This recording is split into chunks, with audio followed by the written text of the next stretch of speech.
Perkenalkan, nama saya Christian Slamet Slalahi. Saya dari kelas manajemen. Di sini saya akan meringkas materi peran MSDM dalam organisasi atau perusahaan. Di sini saya akan menjelaskan pengertian MSDM, peran utama MSDM, contoh penerapan, dan kesimpulannya.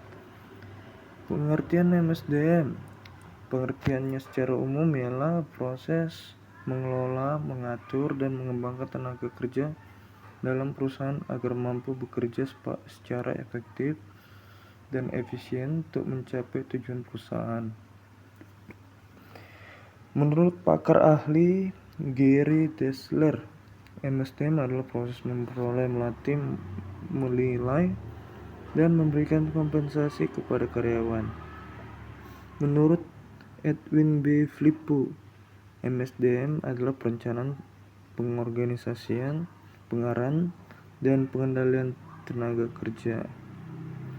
Kita akan membahas peran utama MSDM. Peran utama MSDM ialah perekrutan dan seleksi atau disebut staffing, memastikan organisasi mendapatkan talenta yang tepat dengan merencanakan kebutuhan sumber daya manusia, merekrut dan menyeleksi kandidat sesuai kebutuhan jabatan. Yang kedua, pengembangan dan pelatihan atau development, meningkatkan keterampilan, pengetahuan, dan kemampuan karyawan melalui pelatihan dan pengembangan berkelanjutan agar produktivitas meningkat. Yang ketiga, manajemen kinerja atau performance management, merancang sistem untuk mengevaluasi kinerja karyawan, memberikan feedback atau umpan balik, dan memastikan tanggung jawab pekerjaan dilaksanakan. Dan yang keempat, kompensasi dan tunjangan, mengelola sistem pengajian, tunjangan, dan penghargaan yang adil untuk memotivasi karyawan dan mempertahankan talenta yang terbaik.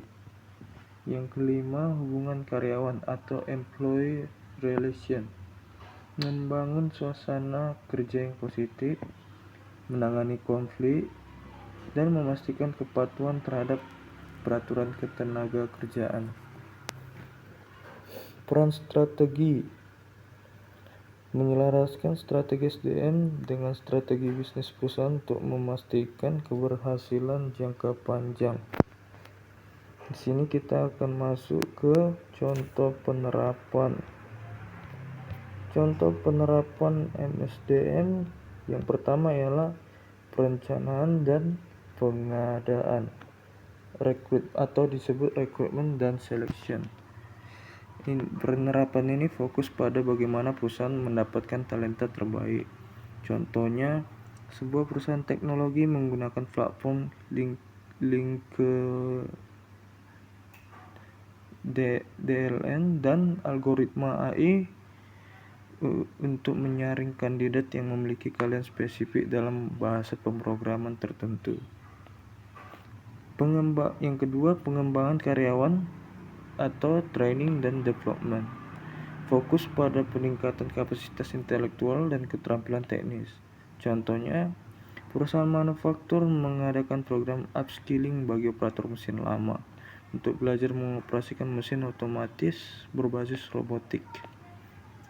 Yang ketiga, manajemen kinerja atau performance management. Manajemen kinerja ini ialah proses evaluasi untuk melihat sejauh mana kontribusi karyawan terhadap target organisasi. Contoh penggunaan metode manajemen by objective atau key performance indicator. Di akhir tahun, atasan dan bawahan berdiskusi mengenai pencapaian target penjualan. Jika target tercapai, karyawan mendapat apresiasi. Jika tidak, dicari solusi bersama melalui coaching. Kesimpulan manajemen sumber daya manusia ini memiliki peran yang sangat penting dalam organisasi perusahaan, baik dari operasional maupun strategis. Terima kasih.